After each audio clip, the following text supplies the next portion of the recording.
So, kahit sino naman siguro presidente, magagalit talaga. Binigay mo yung pera, inutang pa niya yung pera eh. May portion doon, inutang pa niya. Tapos hindi in-implement ng tama. Dahil lang sa kapritsyo ng mga politiko. That's the sad part. And I hope from this, we can learn our lesson. Moving forward naman, it's not to keep on going back. Moving forward. From this, now I think there must be an enabling law that prohibits individuals out of an agency assigned sa ganong klaseng programa. Pag ginawa yung batas na yun, kahit ganong kagaling ng congressman o politiko, hindi niya mapapakialaman. Uy, distrito ko yan, o distrito yan, ng Manila, akin yan, dapat. Ha? O District 6 yan, o akin yan. Ha? We are proposing that the Department of Water, because I work for the Department of Finances, so we and Leda have a plan to create a new department, kailangan cabinet level. Yeah. Alam niyo, kayo niyo. So the water crisis. Totoo. Anything that that involves this, yung bigat ng masamang epekto, dapat wala yan sa mga politiko. Dapat yan nasa high level ang decision making. Para nasa ganoon, pagdating ng araw, isa lang ang pupugutan natin ng ulo. Ano yan? Metaphorically. Yeah? Metaphorically. Now, nobody is, congressman will deny, hindi ko yan pinakialaman. Kasi sa papel, wala. Pero siya naman ang nag-appoint ng district engineer. See? Kaya tama yun, gagawin niyo kung gagawin. Right now po yung water problem, may DPWH, yung DNR. Ang dami. Ang dami. So we want to consolidate it in a single department. Sabi ng MEDA, yun naman yung trends sa Southeast Asia. Isa lang yung pinupugutan ng ulo. Isa lang pag may problem. Katulad niya, bibigyan ko idea. And I think you know better than me about it. Let's do the water, body of water supervisory authority. CRIX, MMDA. The main, Pasig River is Pasig River Rehabilitation and LLDA. Yeah, maganda yan. May Pasig River, may LLDA kasi magkatuktong sila. Laguna Pero sa totoo, isang body of water lang yun. Contiguous yun. Yan, diretso. Tapos, local government pa. May boundary yan eh. Kanya-kanya na naman. Magpapagawa ang MMDA, magpapagawa ang DPWH, at posible rin, kasi wala namang prohibition na magpagawa ang local government. Kaya lang, pag doon namin ipapagawa sa ibabaw ng creek or any body of water, kailangan namin magpaalam sa ahensya ng gobyerno, partikular na may supervision doon sa creek. So, ano nangyari? Frankenstein. Isang katawan pero iba-iba. Kaya tama yun. Dapat isa lang. Let's just say, if we speak of body of water, whether it is creek,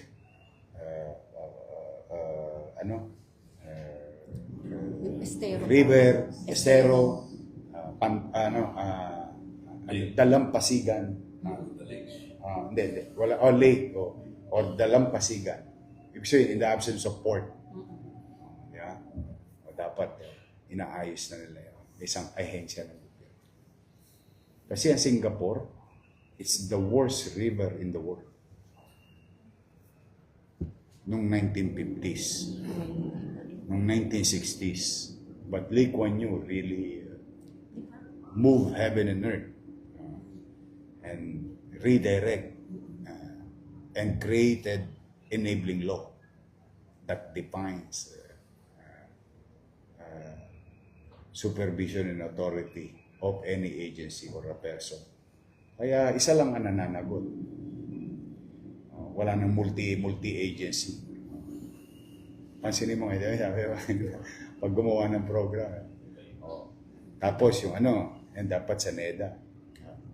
Dapat isa lang din, pag big ticket project, dapat isa lang din na ahensya ng gobyerno ang ROW acquisition. Bakit? Pag ginagawa yung Skyway, ibibigay sa private concessionaire. Tama naman. Pero ang ROW, trabaho ng gobyerno. Pagdating naman sa gobyerno, usually DPWH o DOTR. Kawawa naman dahil hindi naman nilalagyan ng pondo for acquisition ng ROW. Kaya ito, hindi ngayon siya makapag-deploy. Bigay mo yung 28 kilometers from Hong Kong to Macau. Bridge done in 5 years. Sa ibabaw pa ng tubig, saka sa ilalim ng tubig. Tayo, 2 kilometer pa lang, 5 years na kasi may ROW. hindi ma-acquire. Kaya kita nyo, ewan ko kung napanood yung last week, sabi ko sa DOTR, approved, pre-approved. Tapos bigay kagad kami lono. Letter of no objection. In 1 day. Tapos ngayon, pagawa ko ng ordinansa. 1 way. Para makapasok yung equipment. Para magtuloy-tuloy na. Kasi makikinabang kami dun. Mga taga Maynila. May sariling istasyon. Papuntang Clark. Oo nga, hindi. Why not? Ramon Ang, diba? Yeah, the convenience of this NSCR.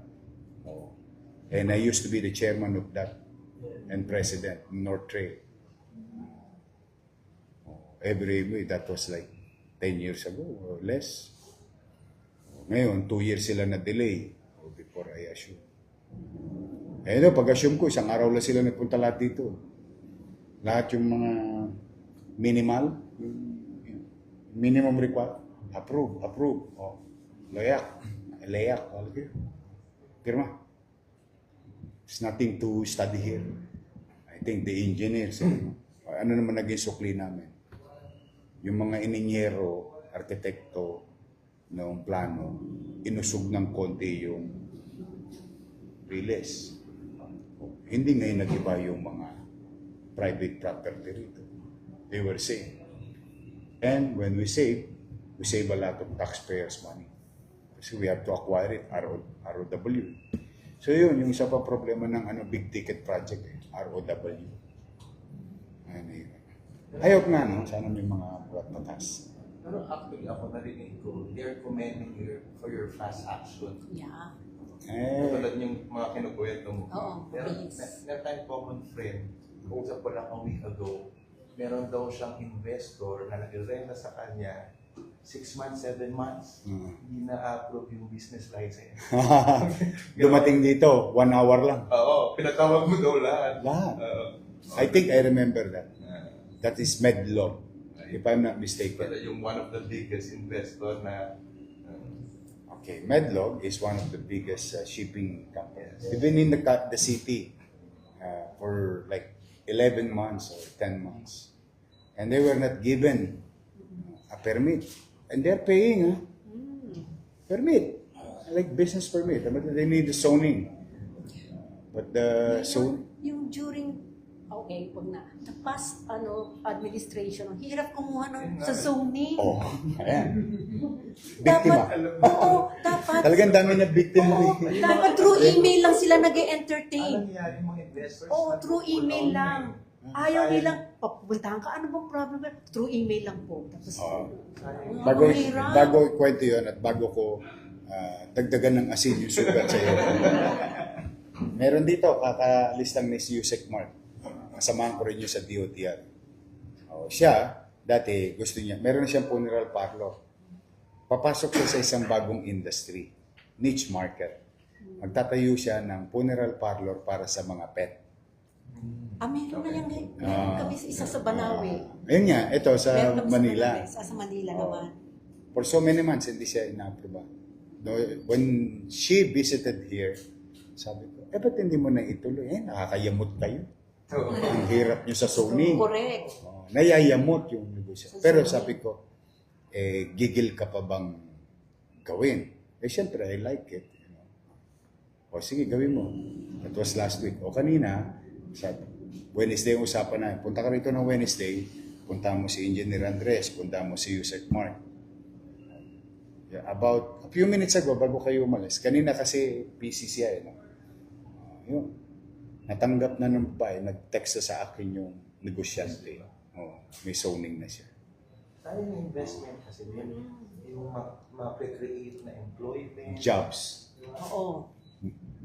On top of the taxes, kasi ano lang naman kami, regulatory fees lang naman kami, very, very minimum. Katulad ng Medlog, that day alone, we earned 374,000 pesos.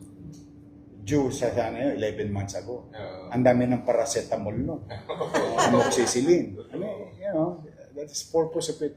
But anyway, yun. Totoo yung kwento sa'yo. Ang galing naman ng kaibigan mo. Mukhang taga rito yung kaibigan mo. One hour. Ito ka lang.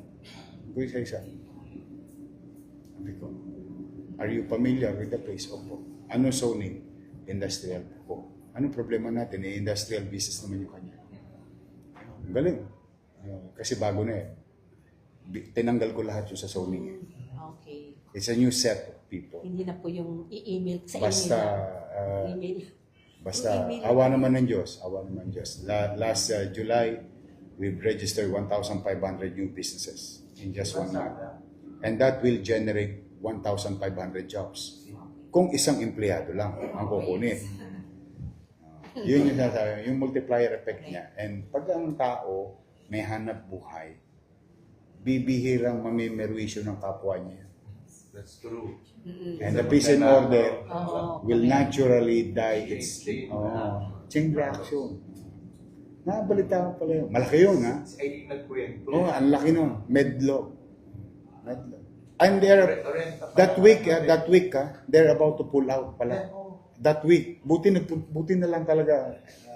Ayun, katulad nyo, matyaga kayo. Kanina, nakita ko kayo dun sa... halo-halo tao, di ba? Nagtyaga lang na pumunta rito. Yun, nakakausap ko. About to decide na, they are going to pull out.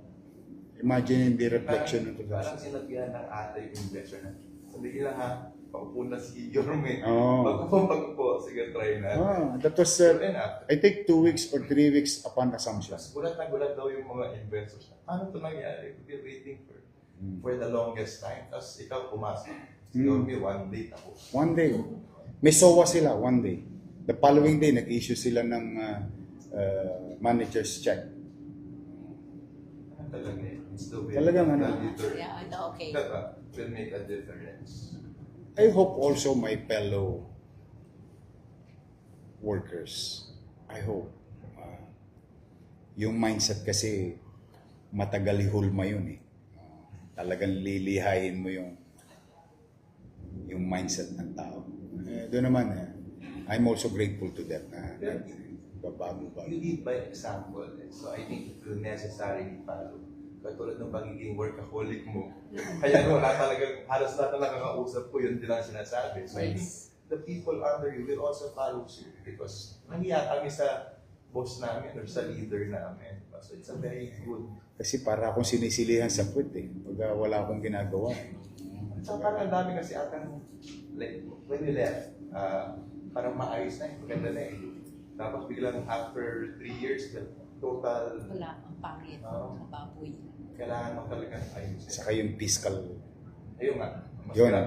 yun pinaka-delikado yun. Maaari kami pumapalpak sa day-to-day, pero hindi kami pwede magpabaya sa fiscal management. Kasi nandun ang lifeblood ng gobyerno.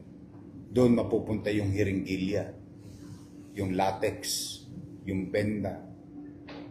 And you know, with all the exaggeration, the minimum ng mga bagay na pwedeng bilhin at magamit ng tao, doon magsisimula yun. Pag yun ang namatay, dahil sa ganyan mga policy, bire mo, mag-a-apply ka na. O, kung may mali ka, pwede ka naman itama ng gobyerno. O, tapos bibigyan ka, tapos magbabayad ka ng regulatory fees. Pagtapos mo magbayad ng regulatory fees sa zoning, pupunta ka sa building permit, magbabayad ka ng building permit. Then, you start buying pako. 2x2, kahoy, semento, graba, bakal. You know, the velocity of money in the market will run its natural course. Bibilis. Kasi hindi ka naman makakapagpatayo nang hindi ka kailangan ng materials sa to. And these materials, at least some of it, comes from the rural areas. Yeah? Doon ang buhangin Doon ang semento. At yung katulad ng paggugulay, yung ibinabagsak sa Maynila. Sino natutulungan yan? Farmers. And so on. So, yun yung nagsisikap kami na hopefully magbuti kami lahat. Magtino kami. But don't worry, I'll stay for 10 years. Yes. Hanggat gusto ng tao. Maganda yung pinuwi. Hindi na, nadala na ako. Hindi, kasi kala ko marunong Kala ko, na-train mo na, all your life, tinatabi mo. Sinasama ko naman lagi, hindi naman kailasa yun. Kala ko, na-train na wala tayong Ang tagal na nila din. Sa Yeah. politika. Bakit? Why? Well, talagang ganun, but for whatever it is, hanggat gusto ko ng tao, mananatili ako rito 10 taon. Pagod na rin ang katawan ko. Masakit na rin ang katawan ko. Hindi na ako 40 Tasik point na ako. Nakararamdam na ako ng agoy, tumutunog.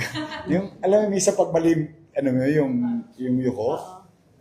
Totoo pala yun. Nung araw, hindi ako naniniwala sa matatanda. Pero totoo pala. Magpapapayat Ang hirap. Bata tayo, mabilis. Kaya ngayon, di. 2 buwan, 3 buwan ko na sa gym. Mabagal. Sige, basta kung kami may tutulong sa IBP. Ayun. Pag sana kami, baka pwede maglambing. Sure. Kasi we have this project na parang legal aid. Okay. But instead of it being in an Yes. office, kasi what we have been doing in the past, do legal aid caravan. Okay. At dito sa Manila ata, nakailan na kami had a number. So gusto sana namin, baka pwede we can have a MOA and create a tie-up with the office of the mayor. Looks. We call it ABC, Abogado Barangay Caravan. Yes. Oh. So, we call it that way. So, instead of them going here, kung maghanap ng abogado, Kami ang lalapit. Yes. Ibang contact. Lalo na yung pag pinaliliwanag nyo yung katarungang pambarangay. Yes. Yan. Yan po isa sa topic natin. Bawsi. Yeah. O yan din po. Gender equality. Yeah. Yung, alam mo yung may mga batas kasi na, katulad ko, minsan nami-miss ako ng Siyempre, alam mo, I grew up in a very challenging community. For example, pag minsan sinasabi, dito kami una nagkatampuan ni Mocha. Pero naman nang uli, naintindihan. Hindi ngayon, magkasama kami sa gobyerno. Yung pag sinabi, uy, may asim pa yun Sa iba pala, offensive. Yung Pero Safe sa Spaces totoo, Act. yan yan. Pero sa totoo, it's a compliment. Pag sinabihan kang Iba yung may asim pa, ibig sabihin, uy, maganda, may edad na, pero maganda pa. Ganon yung, ewan ko, siguro, I don't want to make excuses about it, but that's the way it is. When you speak your language and speak in a particular set of groups, kami nagkakaintindihan. Oo nga, may asim pa. Pero sa iba pala, offensive. So ako rin naman, naturally,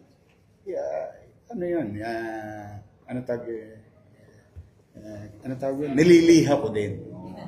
Pero kasi, through education, through information, which is very crucial, so that we will grow also our knowledge base. Lalo yan, katarungan pambarangay. Minsan, away magkapit-bahay lang. Pwede naman palang pag-usapan na doon sa barangay. Maganda yung gagawin niya. Yung topics namin, very basic na pang araw-araw.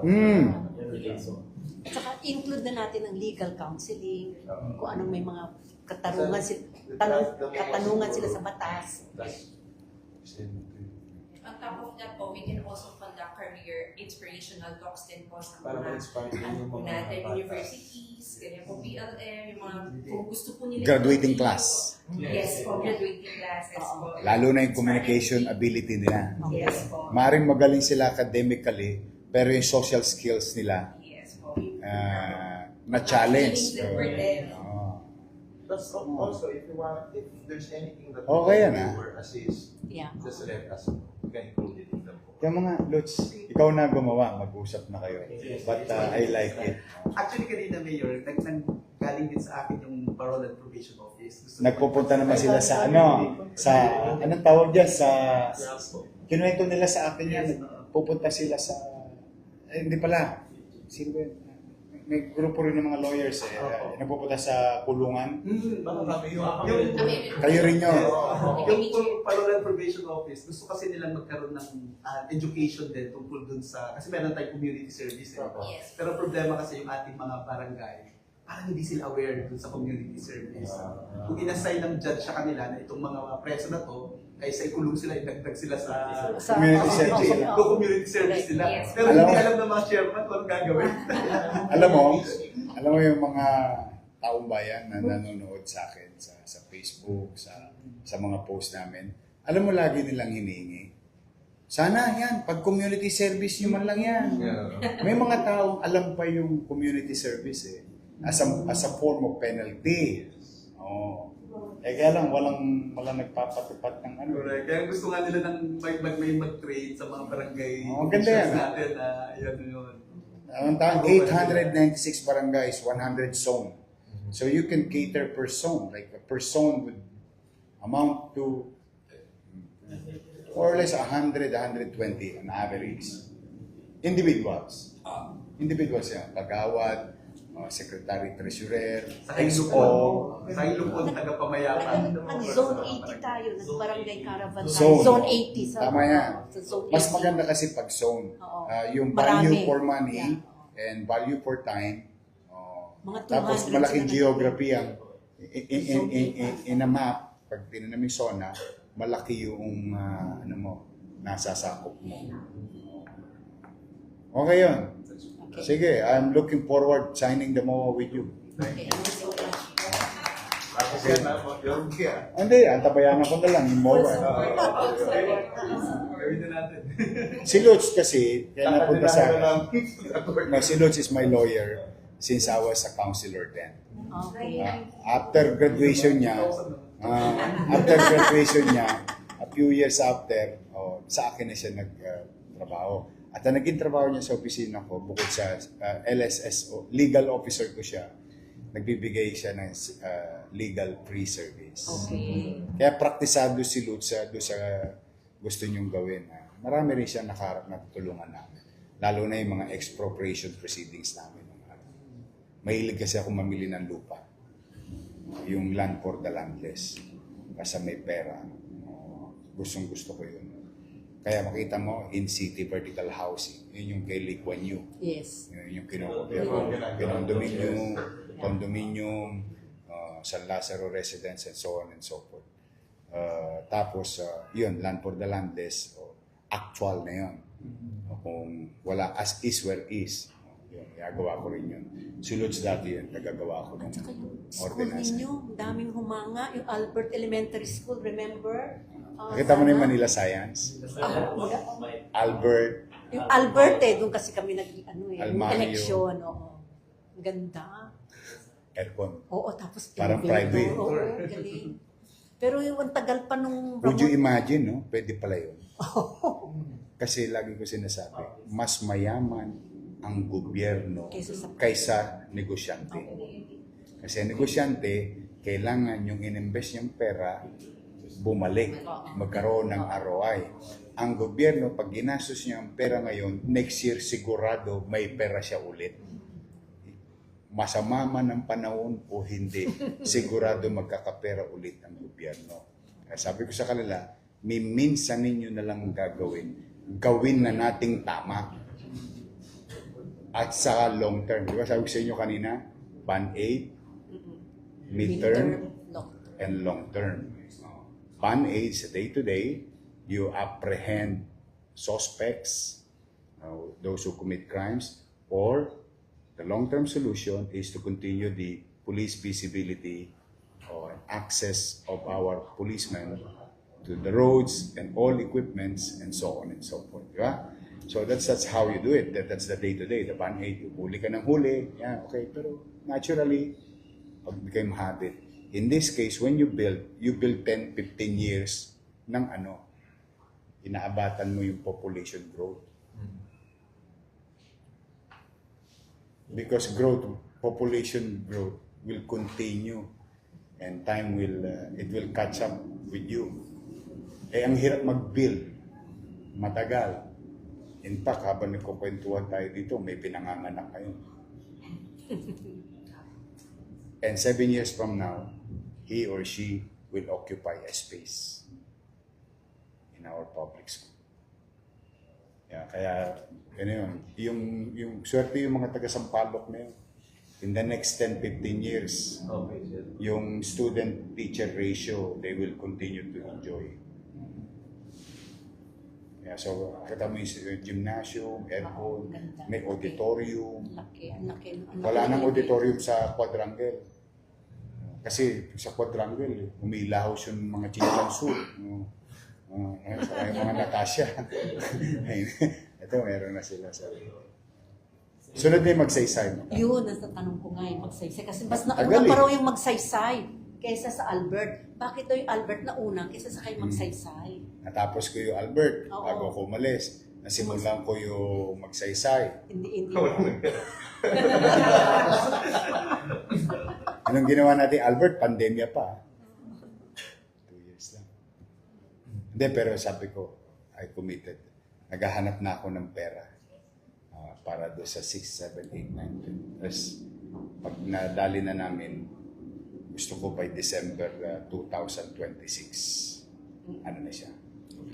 Magsaysay. Hopefully. Kawawa naman yung mga taga-magsaysay. Manila Science, hindi ko pa na. Andyan, madadaanan. Parang Lasal.